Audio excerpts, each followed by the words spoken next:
जय श्री कृष्ण। राधे राधे।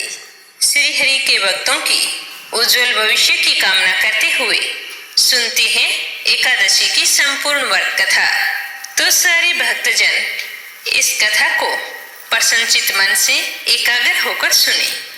कथा को लाइक करके ज्यादा से ज्यादा श्री हरि के भक्तों में शेयर करें। अगर आपने मीरा भक्ति चैनल को सब्सक्राइब नहीं किया है तो जरूर करें।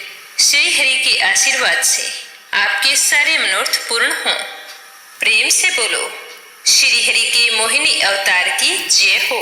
एक बार भगवान श्री राम अपने गुरुदेव से कहने लगे कि हे गुरुदेव, आप मुझे कोई ऐसा व्रत बतलाइए जिसको करने से सारे पाप और दुखों का नाश हो जाए, क्योंकि मैंने सीता जी के वियोग में बहुत दुख भोगे हैं। तो श्री राम की बात सुनकर गुरुदेव कहते हैं कि हे श्री राम, आपने तो बहुत ही अच्छी बात पूछी है। आपकी जिज्ञासा को जानकर मैं बहुत ही प्रसन्न हूँ। आपकी बुद्धि बहुत ही पवित्र है। जो भी व्यक्ति आपके नाम का स्मरण करता है वह पवित्र और शुद्ध हो जाता है। उसे अपने जीवन में कभी भी कोई कष्टों का सामना नहीं करना पड़ता। और ऐसा ही सुंदर पुण्यदायी प्रश्न आपने आज मुझसे पूछा है, तो मैं तुम्हें बताता हूँ। वैशाख के महीने में जो शुक्ल पक्ष में एकादशी आती है, उस एकादशी का व्रत करने से व्यक्ति सब पापों से मुक्त हो जाता है।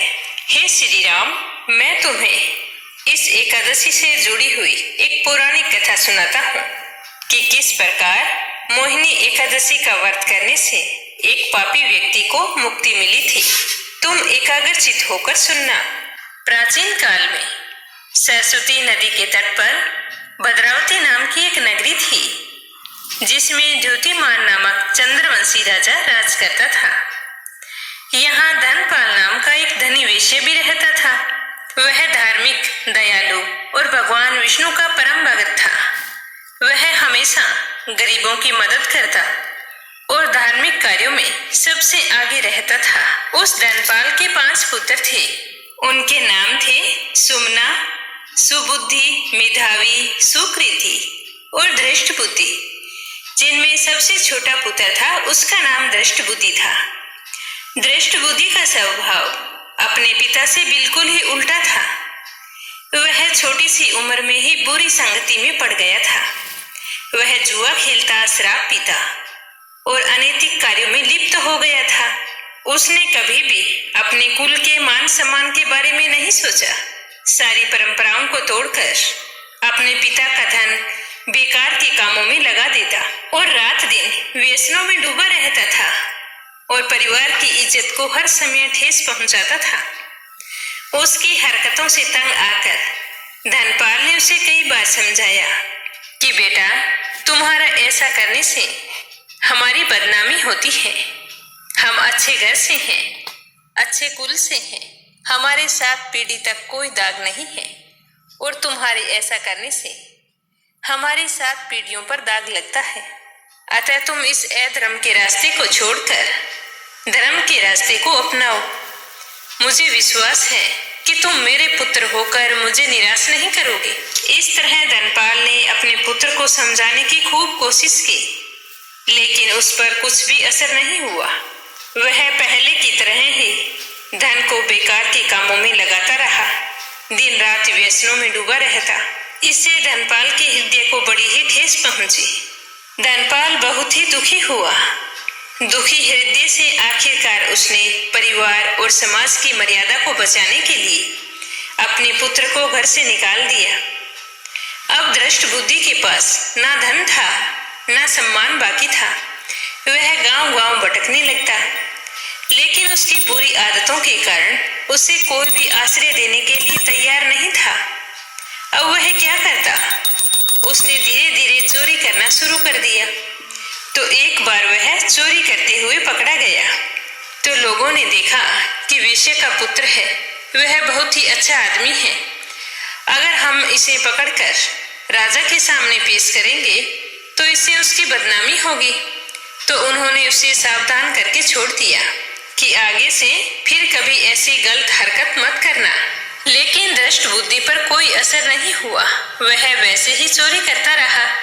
जब वह दूसरी बार पकड़ा गया तब उसे राजा के सामने पेश किया गया, जिसके बाद उसे कारागार में डाल दिया। फिर वह काफी समय तक कारागार में ही पड़ा रहकर दुखों को भोगता रहा। वहां से छूटने के बाद में राजा ने उसे देश निकाला दे दिया। तो देश से निकल जाने के बाद में वह भूख, प्यास और अपमान से त्रस्त होकर एक जंगल में चला गया और एक बहेलिये की तरह पशु पक्षियों को मारकर खाने लगा। एक बार वह शिकार की तलाश में इधर उधर घूम रहा था, तभी जंगल में उसे कौंडिन्य ऋषि का आश्रम दिखाई दिया।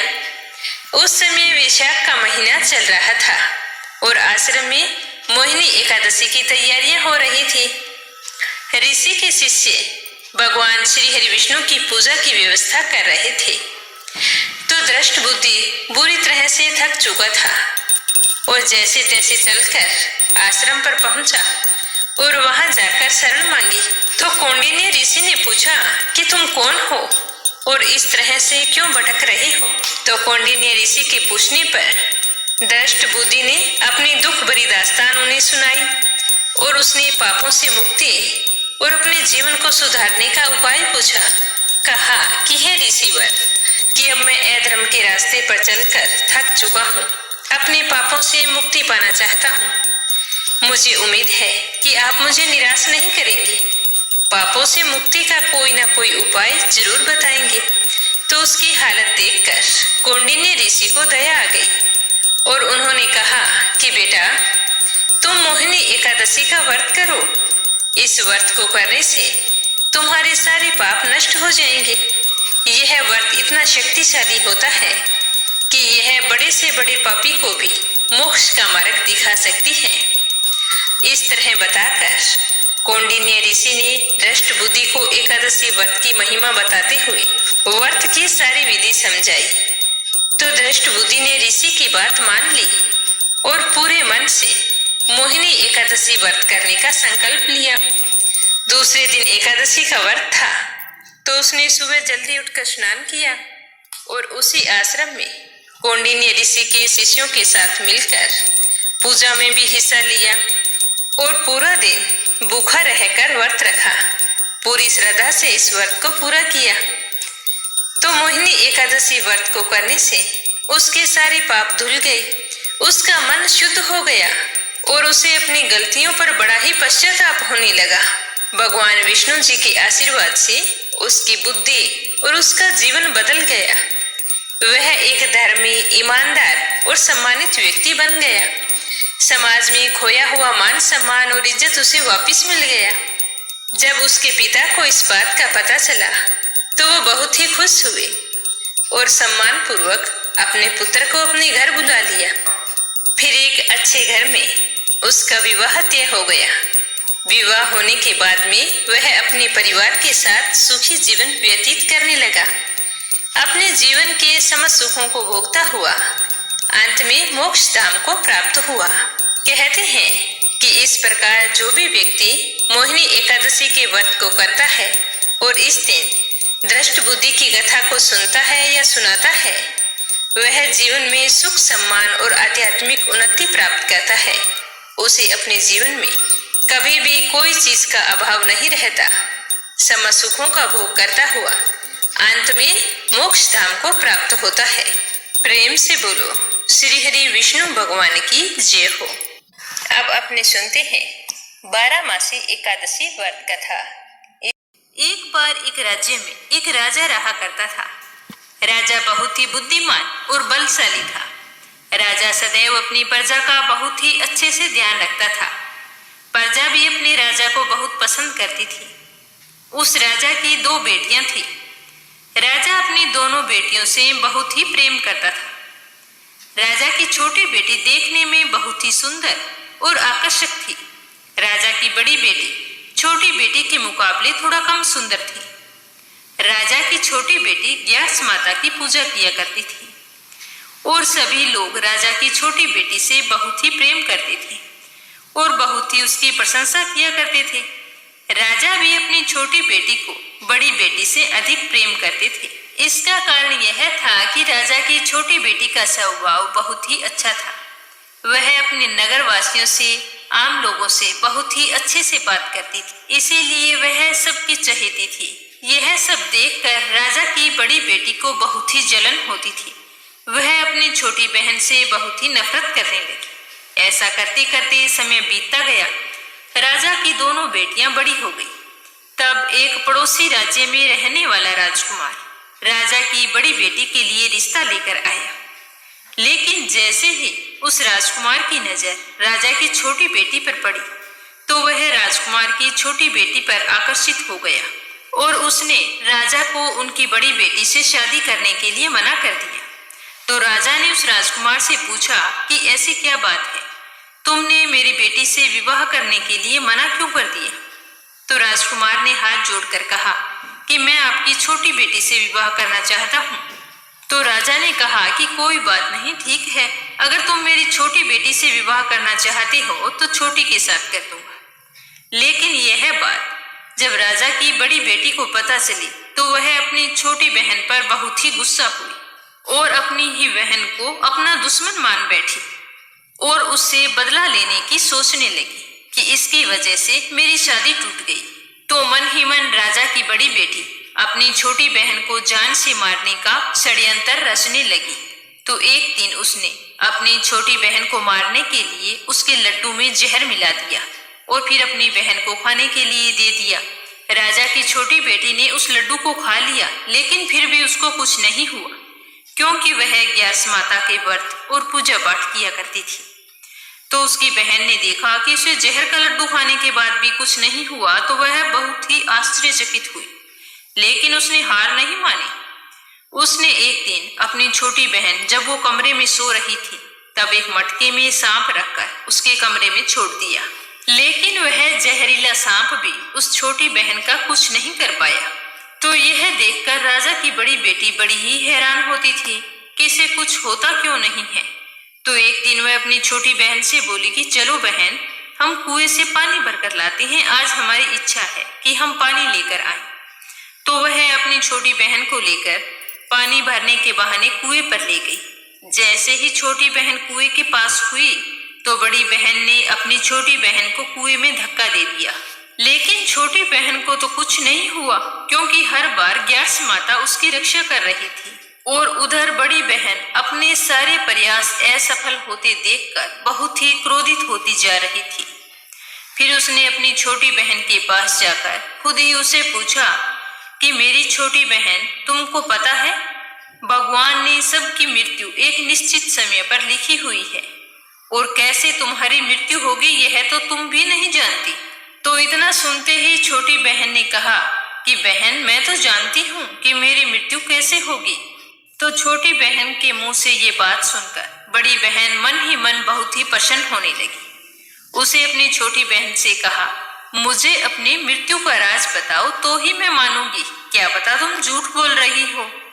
तो यह सुनकर छोटी बहन बोली कि मेरी मृत्यु एक तोते में है, जो तोते के गले में एक हार है उससे मेरी मृत्यु होगी। जब तक कोई भी व्यक्ति तोते को मारकर वह हार अपने गले में पहन लेगा तो मैं मूर्छित हो जाऊंगी, और जैसे ही वह उस हार को अपने गले से उतारेगा तो मैं वापस जीवित हो जाऊंगी। तो अपनी छोटी बहन की मृत्यु का राज जानकर बड़ी बहन मन ही मन बहुत ही खुश हुई और उसने अपनी छोटी बहन को मारने के लिए पालतू तोते को ढूंढना शुरू कर दिया। और छोटी बहन को भी आभास हो गया था कि उसकी ही बहन उसकी जान लेना चाहती है। तो वह अपने पिताजी के पास गई और अपने पिताजी से कहा कि पिताजी, मेरी मृत्यु के बाद मुझे जलाइएगा मत, मुझे अपनी पुरानी हवेली में एक पलंग पर लिटाकर छोड़ देना। तो राजा अपनी छोटी बेटी के मुंह से इस तरह की बात सुनकर बहुत ही आश्चर्यचकित हुए। अपनी बेटी से बोले कि बेटा, तुम इस तरह की बातें क्यों कर रही हो? मैं तुम्हारी शादी करना चाहता हूँ और तुम मरने मारने की बातें कर रही हो। तुम्हें पता है तुम्हारे इस तरह बात करने से मुझे कितना दुख होता है। तो राजा की छोटी बेटी बोली कि नहीं पिताजी, समय का कोई भरोसा नहीं है, समय कभी भी किसी के लिए नहीं रुका, कब क्या हो जाए किसी को कुछ पता नहीं। आप मुझे वचन दो कि मुझे मरने के बाद जलाओगे नहीं। जैसा मैंने कहा है वैसा ही करोगे। तो उसके पिताजी ने कहा कि ठीक है बेटा, पर तुम्हारे ऐसा कहने से मुझे बहुत ही दुख होता है। तुम ऐसी बातें ना जाने क्यों कर रही हो। 2-3 दिन में तुम्हारा विवाह होने वाला है। लेकिन छोटी बेटी ने तो अपने पिताजी को ऐसा करने पर मजबूर कर दिया और उनसे वचन ले लिया। 2 दिन बीते कि शादी का दिन आ गया। जिस दिन राजकुमार बारात लेकर राजा के द्वार पर पहुंचा और राजकुमार और राजा की छोटी बेटी का विवाह होना शुरू हुआ, वैसे ही राजा की छोटी बेटी राजकुमार के साथ फेरे लेना शुरू करती है। तो उसी समय उसकी बड़ी बहन अपनी छोटी बहन के कमरे में जाकर उसके तोते को पकड़ लेती है और उसे जान से मार देती है, और जो तोते के गले में जो हार था उसको अपने गले में धारण कर लेती है। जैसे ही राजा की बड़ी बेटी उस हार को अपने गले में धारण करती है, तो राजा की छोटी बेटी 3.5 फेरे लेते ही बेहोश होकर जमीन पर गिर जाती है। तो यह देखते ही राजा को बड़ा ही धक्का लगा। राजा ने बड़े बड़े दर्द हकीमों को बुलाया और अपनी छोटी बेटी का इलाज करने के लिए कहा। राजा की बात सुनकर वेद ने छोटी बेटी को जब चेक किया तो राजा को बताया कि आपकी छोटी बेटी ना तो जीवित है और ना ही मरी हुई है। राजन, मैं तो ऐसी दशा पहली बार देख रहा हूँ। तो राजा ने वेद से यह बात किसी और को बताने से मना कर दिया और कहा कि अगर तूने ये बात किसी और को बताई तो हम तुम्हें फांसी दे देंगे। ऐसा कहकर वेद को वहां से जाने दिया और फिर राजा ने अपनी छोटी बेटी को पुराने महल में ले जाकर एक पलंग पर लेटा दिया और वहां पर कुछ सैनिक तैनात कर दिए और अपने महल पर वापिस आ गए और सोचने लगे कि राजकुमार को क्या जवाब दूंगा। इतने में राजा की बड़ी बेटी अपने पिताजी के पास आई और कहने लगी कि पिताजी, अगर शादी यह संपन्न नहीं हुई तो आपकी इज्जत का क्या होगा? लोग क्या कहेंगे? अगर आप कहें तो मैं आपकी इज्जत बचाने के लिए राजकुमार से शादी करने के लिए तैयार हूँ। राजा को अपनी बड़ी बेटी की बात सही लगी और उन्होंने उसका फैसला मान लिया और फिर अपनी बड़ी बेटी को छोटी बेटी के कपड़े पहनाकर मंडप पर भेज दिया। लेकिन राजकुमार को इस बात का पता चल गया था कि यह राजा की छोटी बेटी नहीं है बल्कि राजा की बड़ी बेटी है। लेकिन राजकुमार सोचने लगा कि अगर शादी के लिए मना कर दिया तो सारे लोगों में बदनामी होगी। यह सोचकर राजकुमार ने राजा की बड़ी बेटी से बचे हुए 3.5 फेरे लेकर विवाह को संपन्न करवा दिया और बड़े ही दुखी मन से राजकुमार राजा की बड़ी बेटी को अपने राजमहल में ले गया। अब राजकुमार तो बड़ा ही उदास रहता था। वह ना तो बड़ी बेटी से बात करता था और ना ही उसको पसंद करता था और मन ही मन सोचता रहता कि ना जाने ऐसी क्या बात हो गई जो राजा ने अपनी छोटी बेटी को कहीं पर छुपा दिया और बड़ी बेटी से मेरा विवाह करवा दिया। अब तो राजकुमार ने यह मन ही मन फैसला कर लिया कि जब तक मैं राजा की छोटी बेटी को नहीं ढूंढ लूंगा और नहीं जान लूंगा कि क्या बात हुई, तब तक मैं चैन से नहीं बैठूंगा। तो इस तरह सोचते हुए एक दिन राजकुमार अपने घोड़े पर सवार होकर राजा के पुराने महल के पास पहुंच गया। जहां पर उसने कुछ सैनिकों को देखा तो महल के पास पहुंचकर राजकुमार ने जब महल को ध्यान से देखा तो वह समझ गया कि यह तो हमारे ससुर जी का महल है। और राजा के सैनिकों के पास जाकर राजकुमार ने पूछा कि तुम लोग यहाँ पर क्या कर रहे हो और इस महल के अंदर उस पलंग पर सामने कौन लेटा है? तो यह सुनकर सैनिकों ने बताया कि यहाँ पर राजा की छोटी बेटी लेटी है। यह सुनकर राजकुमार बहुत ही खुश हुआ और तुरंत राजा की छोटी बेटी के पास पहुंच गया। लेकिन वहां पर जाकर देखा तो उसको तो कोई होश नहीं था। वह तो बिल्कुल शांत चित्त से लेटी थी। तो वह उसकी सेवा करने लगा। जैसे ही रात हुई तो राजा की छोटी बेटी उठकर खड़ी हो गई। तो यह देख राजकुमार बहुत खुश हुआ और उसने उससे पूछा कि तुम यहाँ पर क्या कर रही हो? मेरे साथ 3.5 फेरे लेने के बाद तुम कहाँ चली गई थी? तुम मेरे साथ चलो, मुझे तुमसे शादी करनी थी। तुमने मेरे साथ ऐसा क्यों किया? तो राजा की छोटी बेटी ने राजकुमार को सारी बातें बता दी कि किस तरह मेरी जान एक तोते में बसी थी और यह बात मैंने सिर्फ अपनी बहन को बताई थी। मुझे पता है कि उसी ने मुझे मारने का प्रयास किया है। अब उसके पास एक हार है जिसको वह सुबह पहन लेती है और रात को उतार देती है। जब वो सुबह पहनती है तो मैं मूर्छित हो जाती हूँ और रात को उतारती है तो मैं फिर से जीवित हो जाती हूँ। जब तक वह हार मेरी बड़ी बहन के पास है, मैं ऐसे ही जीवित और मूर्छित होती रहूंगी। अगर मेरी बड़ी बहन के पास जो हार है वह अगर मेरे हाथ आ जाए तो मैं हमेशा के लिए जीवित हो जाऊंगी। तो राजकुमार ने सारी बातें बड़ी गौर से सुनी और फिर राजा की छोटी बेटी के पास ही रहने का निर्णय ले लिया और उसने अपने बचे हुए 3.5 फेरे भी उससे पूर्ण कर लिए और फिर वहीं पर दोनों रहने लगे। इस तरह कुछ समय बीत गया। राजा की छोटी बेटी गर्भवती हो गई। एक दिन राजकुमार को किसी काम से बाहर जाना पड़ा तो उसी दिन छोटी राजकुमारी के पेट में दर्द होने लगा। तो उसने ग्यारस माता को याद किया। उसके याद करते ही ग्यारस माता वहां पर प्रकट हो गई और अपनी प्रिय भक्त के पेट के दर्द को दूर किया और उसे पुत्र की प्राप्ति करवाई। तभी वहां पर अचानक से राजकुमार भी आ गया। राजकुमार ने ग्यारस माता को देखा तो आश्चर्यचकित हो गया। उसने तुरंत माता को प्रणाम किया और ग्यारस माता ने राजकुमार से कहा कि जब तुम्हारा पुत्र 5 वर्ष का हो जाए तो तुम अपनी पत्नी का हार लाकर इसके गले में डाल देना। ऐसा करने से तुम्हारी छोटी रानी हमेशा के लिए जीवित हो जाएगी। तो यह सुन राजकुमार बहुत ही खुश हुआ और समय बीतता गया। देखते ही देखते राजकुमार और राजा की छोटी बेटी का पुत्र 5 वर्ष का हो गया। राजा की बड़ी बेटी को हमेशा ये संदेह रहता था कि राजकुमार ना जाने रात को कहाँ चला जाता है, तो वह इस बात का पता कर रही थी। एक दिन राजकुमार को कोई काम हो जाता है तो वह अपने बेटे से कहता है कि बेटा, मैं कोई काम के लिए बाहर जा रहा हूँ, तुम अपनी माता का ध्यान रखना। ऐसा कहकर वहां से चला जाता है। तो राजकुमार को राजा के महल से निकलता हुआ देखकर बड़ी बहन के सैनिक देख लेते हैं और बड़ी बहन को जाकर सारी बातें बता देते हैं। जिसके बाद राजा की बड़ी बेटी अपनी छोटी बहन के पुत्र को वहां से उठवा लेती है और उसको जान से मरवा देती है। छोटी बेटी के पुत्र के 2 टुकड़े करवा के एक टुकड़ा चक्की के पास छुपा देती है और दूसरा टुकड़ा अपने पलंग के नीचे रख लेती है। तो जब इस बात का पता ग्यारस माता को लगता है तो ग्यारस माता भिखारी का रूप धारण करके वहां पर आती है। एक भिखारी का रूप धारण किए बड़ी बेटी के द्वार पर जाकर भिक्षा मांगती है। तो राजा की बड़ी बेटी अपने नौकरों से कहती है कि जाकर भिक्षा दे दो। लेकिन जैसे ही नौकर ग्यारस माता को भिक्षा देने के लिए आते हैं तो माता कहती है कि मैं तुमसे भिक्षा नहीं लूंगी, मैं तो तुम्हारी महारानी से ही भिक्षा लूंगी। तो यह सुनकर राजा की बड़ी बेटी स्वयं भिक्षा देने के लिए माता के पास आती है।